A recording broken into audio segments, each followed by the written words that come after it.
आऊज़ु बिल्लाहि मिनश्शैतानिर्रजीम बिस्मिल्लाहिर्रहमानिर्रहीम।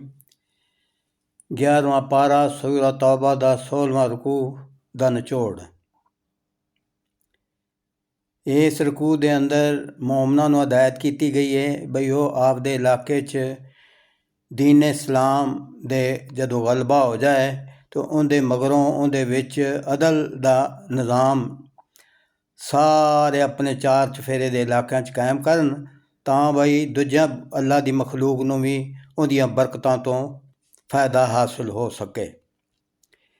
इस तो मगरों अफसोस किया गया है जदों कोई सूरत उतारी जाती है तो दोगले तंज करते हैं पुछते ने दसो इस सूरत नाल तुहाडे ईमान च किन्ना को इजाफा होया है। फरमा दिओ जिहड़े सच्चे मोमन ने उन्हां दे ईमान च इजाफा हो रहा है। हाँ, जिन्हां दे दिलों में दुनिया की मुहब्बत है उन्हां दी खबासत विच बहुत वाधा हो रहा है। आखिरी आयतां च मुसलमानां नूं आगाह किया गया है कि रसूल सल्लल्लाहु अलैहि वसल्लम तुहाडे नाल बड़ा प्यार करने वाले ने, तुहाडी हर खैर मंगन वाले ने।